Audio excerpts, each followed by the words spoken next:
Coming up on Carolina Week, email's a great way to send messages and to send viruses. Now computers all across campus have a bug slowing them down. Snow and ice are finally melting on campus, and now crews are cleaning up the mess. At the Dean Dome, the Heels are ready to take on the Wolfpack Wednesday night. Get ready for a big ACC matchup. We'll also look at Senator John Edwards' campaign and your weekend forecast. Carolina Week starts now.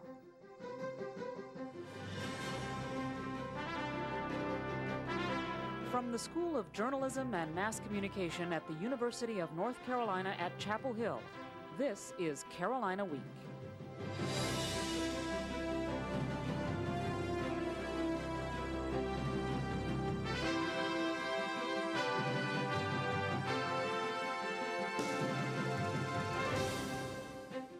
Welcome to the January 28th edition of Carolina Week. I'm Jenny McClendon. And I'm Catherine Chang. Our top story tonight: a computer virus is threatening parts of the campus computer network. Amanda Eiler joins us now in the studio. Amanda? Catherine, students first started noticing problems with their email on Monday night. Since then, the IT Response Center has been working to get the bug under control. Freshman Leah Charnan wasn't sure if she had class Tuesday morning and wasn't able to get the answer on the web. I'm not getting any email, which was definitely inconvenient. Charnan was one of about 1,100 students blocked from the campus network, thanks to a new virus being spread through the UNC Chapel Hill system. I feel like I'm disconnected from the world, and so many college students are linked to IM, and I haven't been able to talk to any of my friends. The virus comes in the form of an attachment in an email. So new, most virus definitions weren't any help.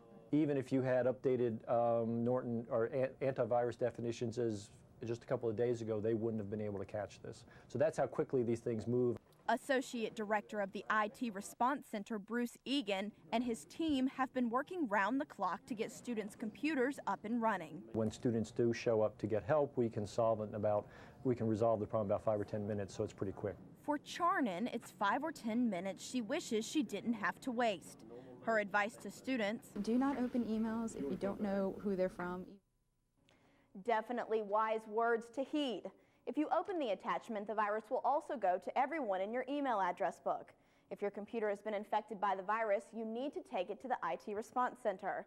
Everyone should run Norton Antivirus or a similar program as soon as possible.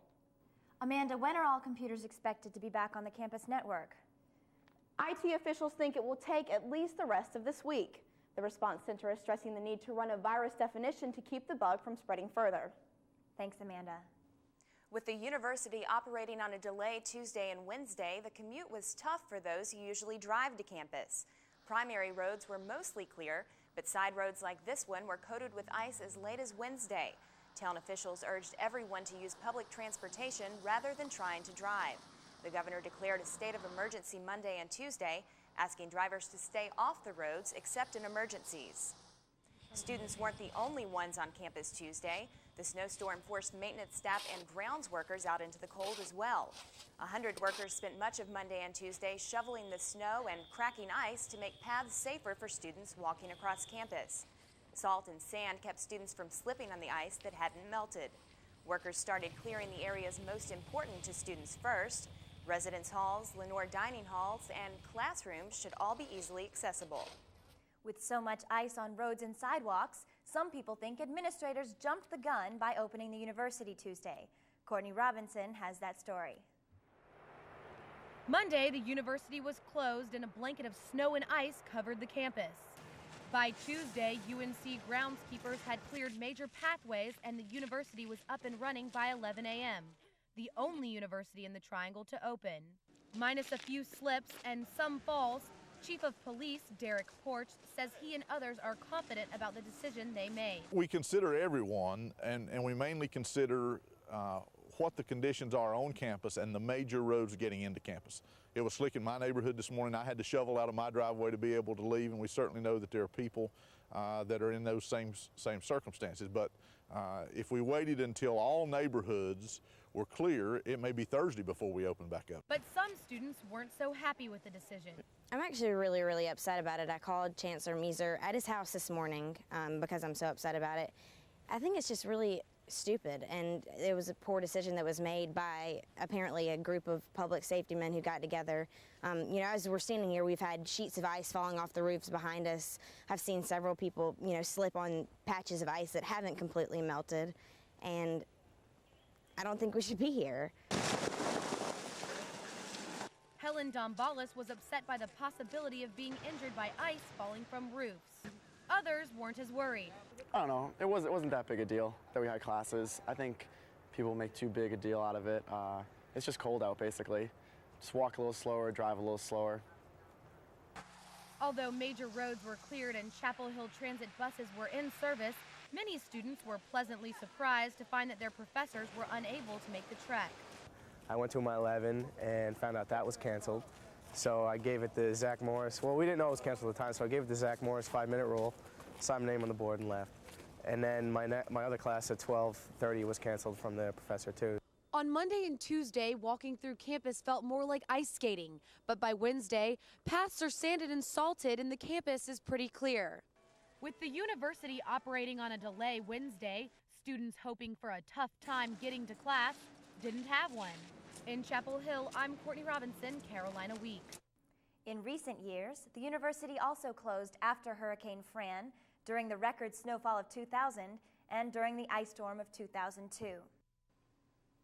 Even if campus didn't seem all that safe Tuesday, the university was officially open on Condition 1 status. Non-faculty personnel were required to be at work or be marked absent without pay. Yet many of Chapel Hill and Carborough's roads were still too icy to drive on. Some people were snowed in, and not everyone could make it to a bus stop. Employees can make up their absences in a few ways.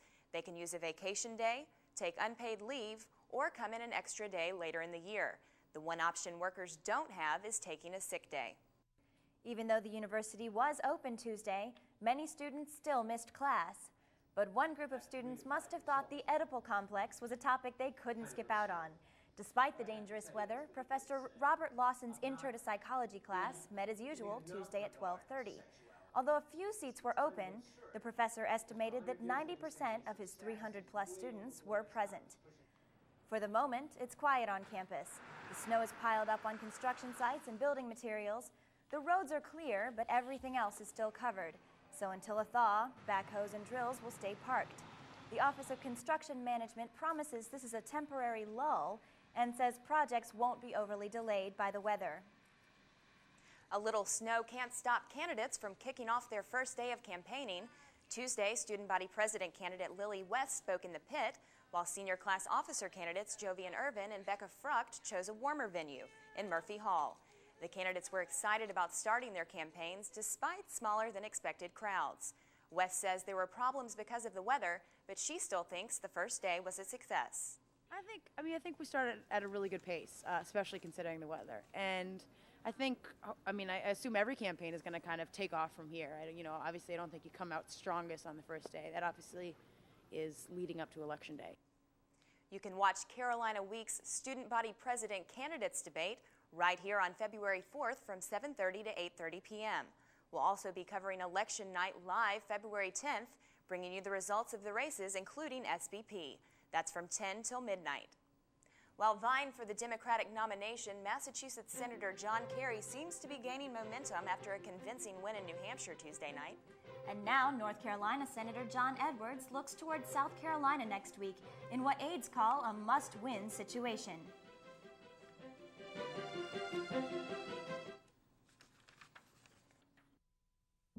Let's talk about dying. Everybody's got to do it, but nobody wants to talk about it. So talking about organ donation is even harder, especially with your family. Because to talk about that, you got to admit you're going to die, and that's hard.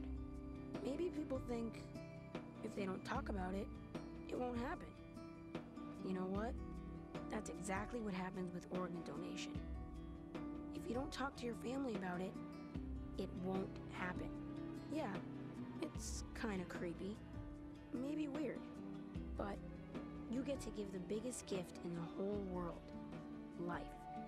So this is what I think. Organ donation is not about dying. It's about living. Talk to your family about living. Talk to your family about donating life. 7 Democrats want the chance to take on President Bush in November. One of them is Senator John Edwards of North Carolina. Allison Sossaman joins us with an update following the second test of the political season. It wasn't what he hoped for. Fourth place was the best John Edwards could do in the New Hampshire primary, behind frontrunner John Kerry. With 3 of the other candidates from the New England area, the Southern senator knew he'd have a tough time gaining the 22 delegates from New Hampshire. With Howard Dean coming in a strong second, Edwards and General Wesley Clark battled it out for the 3rd place spot. Edwards says his campaign is just getting started, and he thinks voters will identify with his American dream story. I myself, come from a working class background, and I've done very well. I admire people who've done well, and I think most Americans do. But our responsibility is to make sure that kind of opportunity, the kind of opportunity that I've had, is available to the many millions of Americans who today don't have that chance. And that's what my campaign is about. It's about bringing about the changes to make sure more folks get that chance. Candidates seeking the Democratic nomination are now focusing their energy on winning delegates from the 5 states holding primaries Tuesday. 2 other states are holding caucuses that day. Edwards is focusing much of his attention on the South Carolina contest. It's the first chance he'll have to see how much his message appeals to voters in a southern state. Carolina Week will have crews in South Carolina to follow the Edwards campaign. We'll have reports next week. Thanks, Allison. Edwards is moving down the campaign trail, and you can join him for free. The Edwards campaign is providing free housing and transportation to the South Carolina primary. 2 buses will leave from Chapel Hill, one on Friday and one on Monday. In exchange for the free ride, students will have the chance to work for Edwards' campaign, doing things like making phone calls and canvassing. For more information, go to our website, carolinaweek.org. Student Health Services still doesn't know what caused dozens of students and some faculty to get sick last week. The Orange County Health Department is conducting lab tests to find out where the mystery illness came from. We'll bring you the results of the lab tests when the information becomes available. It's been 2 years since any student's been inside the old Student Union, but construction is near completion. The union was scheduled to open this week, but that date was given before the contractors took cleanup into account. The bad weather has slowed things down as well.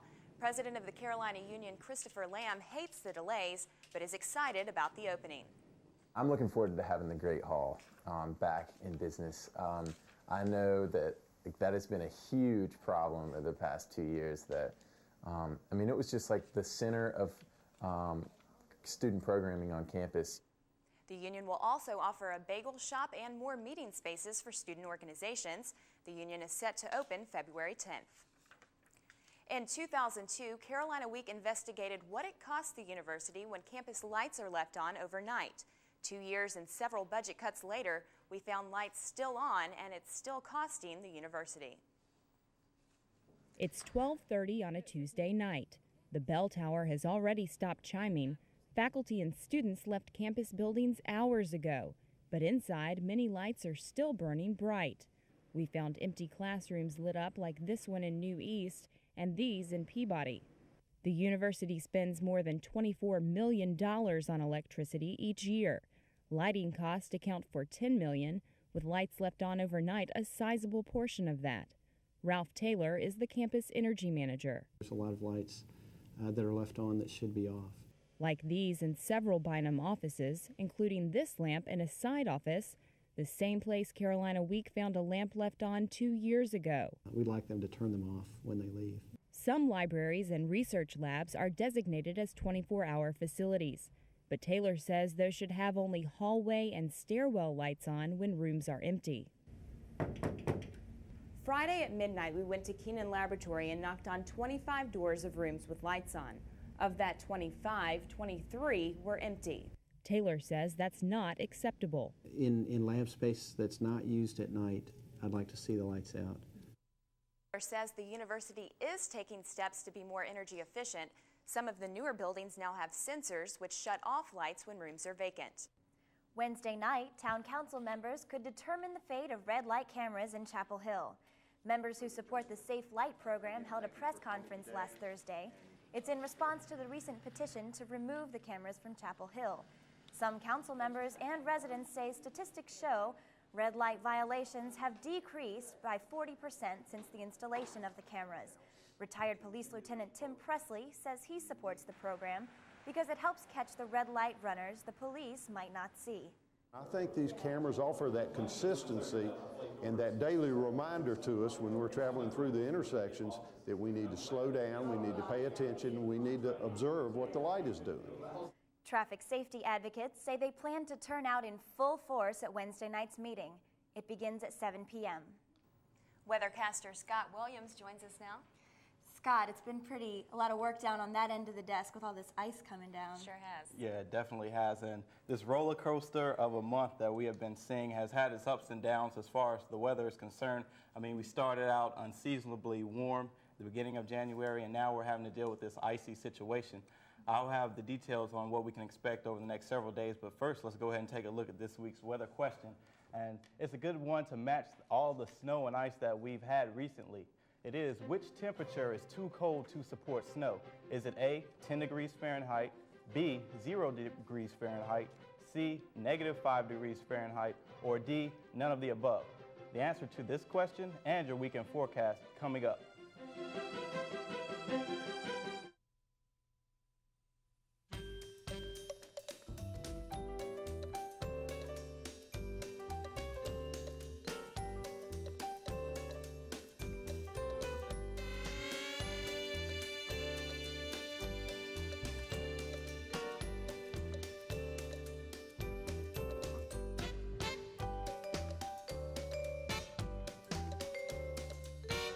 Awaken your creativity. Do your thing at the Art School at the Art Center in Carborough.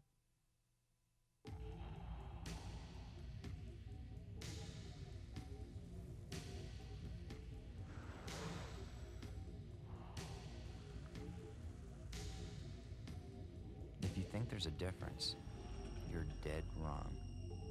Alcohol kills more people under 21 than heroin, cocaine, and every other illegal drug combined. Mad. Say nothing. Do nothing. Stop nothing.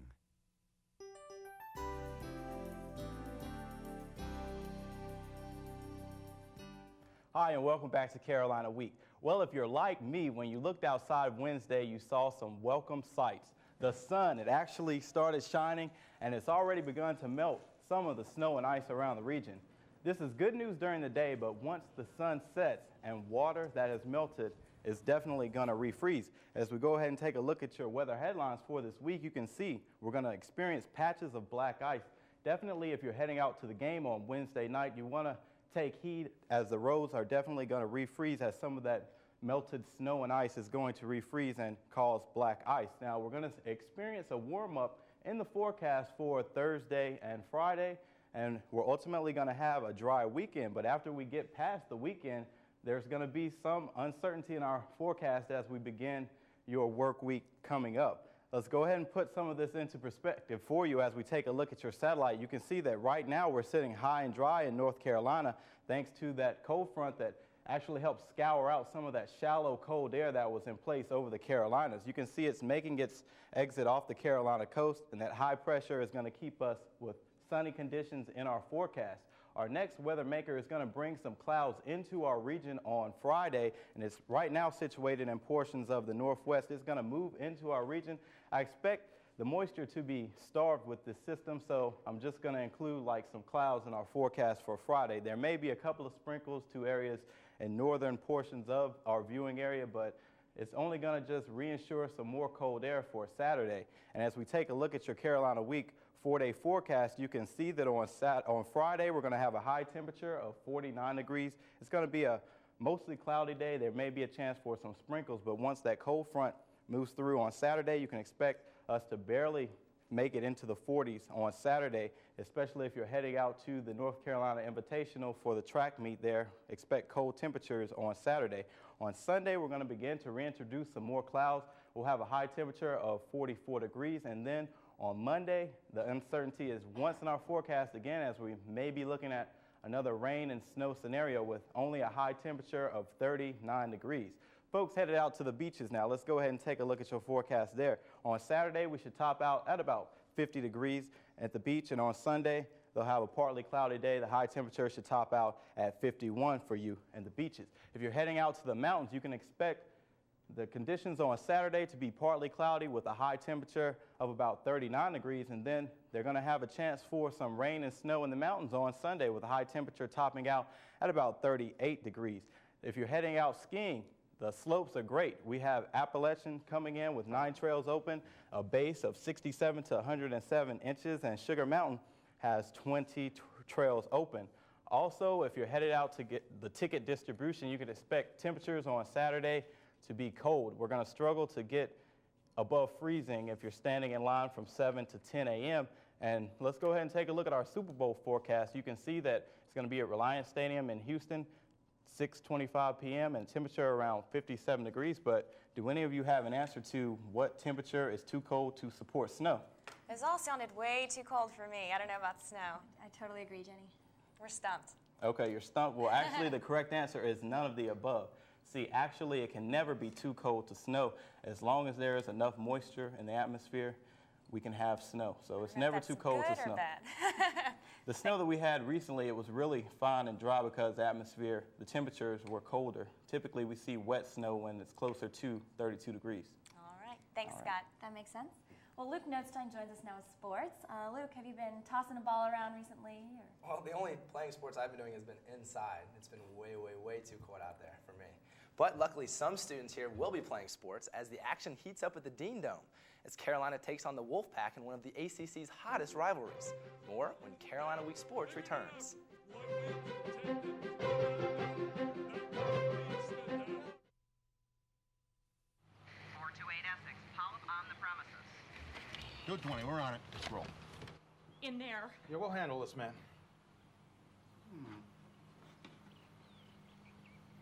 What? We're ready to be very civil about this. You never know when a polyp is going to show up. Get the polyp early and stop colon cancer before it even starts. Just get a test from your doctor. Get the test, get the polyp, Nice surgeon's touch. get the cure.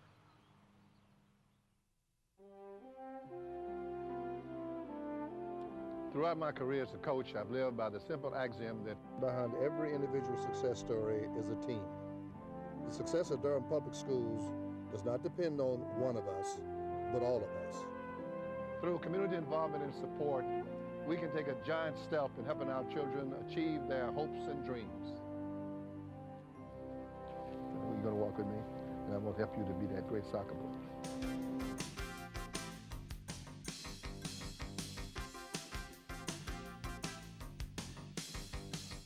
NC State comes into its game against Carolina unranked, but the Pack is far ahead of the Heels in the category that matters most, the ACC standings. The Tar Heels have been on a roller coaster ride so far this season, especially within the conference.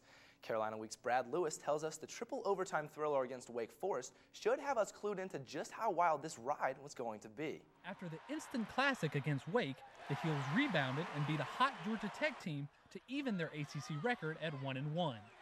But they followed that up by blowing a 10-point halftime lead and losing at Maryland.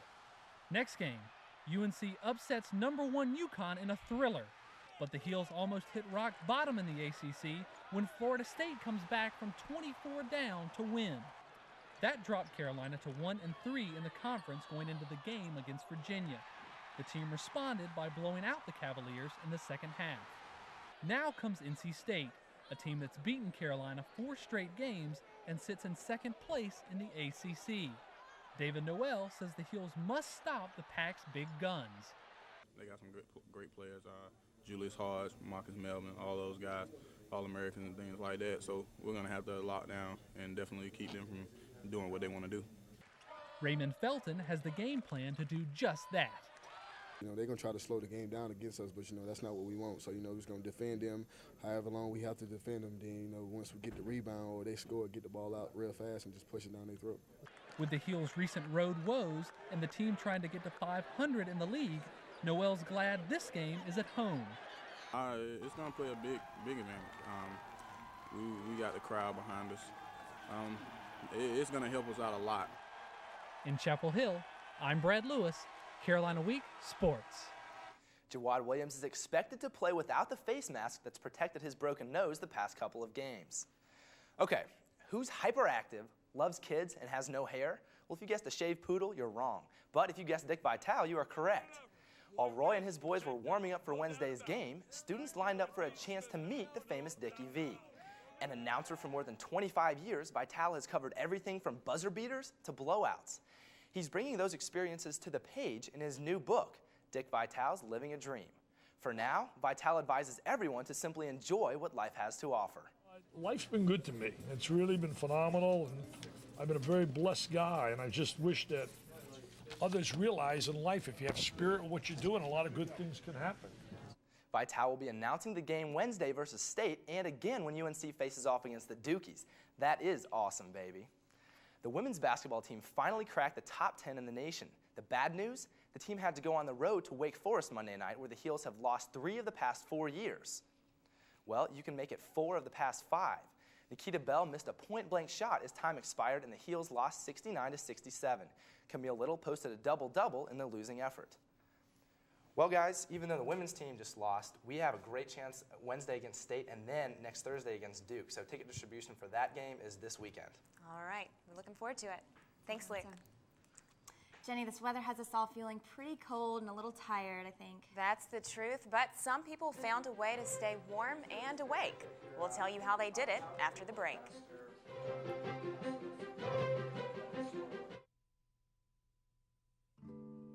To a child, a little of your time can make a lifetime of difference. That's why the Greenville Family Partnership sponsored a hike, because kids with something to do are less likely to do drugs. Standing right in front of them. Whether you're a good storyteller or a good listener, you can help. To find out about community drug prevention programs, call toll-free 1-877-KIDS-313. I can keep a kid off drugs. If you have a story idea, contact Carolina Week at 843-8292. You can also visit us online at carolinaweek.org. If you have questions about this program, write Carolina Week at Campus Box 3365, UNCCH, Chapel Hill, North Carolina, 27599. Ready, set, grind. That's the name of the game at the Southeast Regional Barista Competition. For the first time in Chapel Hill, competitors from the South gathered at a Southern season to put their espresso-making talents to the test. 22 competitors displayed a wide range of creativity, from tropical themes to the crazy monkey drink. Each competitor had to prepare and serve 1 espresso, 1 cappuccino, and 1 specialty drink to 4 judges within 15 minutes. Darren Berlin of Counterculture Coffee in Durham won the competition. He'll travel to Atlanta in April for the U.S. Barista Competition. A surprise visit from a world-renowned jazz musician can lighten up the bad weather blues. Jazz saxophonist Branford Marsalis gave an informal lecture to Carolina music students in Person Hall Tuesday night. 2-time Grammy Award winner Marsalis is the former director of the Tonight Show Band. He answered students' questions and says that making good music is more important than making music people like to hear.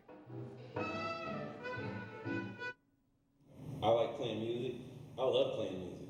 I love playing music, and that's the thing. I got a great band, and when I'm in that moment with that band, and that's all I think about. I'm not on stage thinking for 5 seconds, well, do they like me? Well, it's really nice to have world-renowned musicians coming to UNC. Very nice, and nice to have the coffee competition in town. I wish I'd known about it. It would be a good way to stay warm. Definitely so. Well, that does it for this edition of Carolina Week. Thanks for watching. Good night. Good night.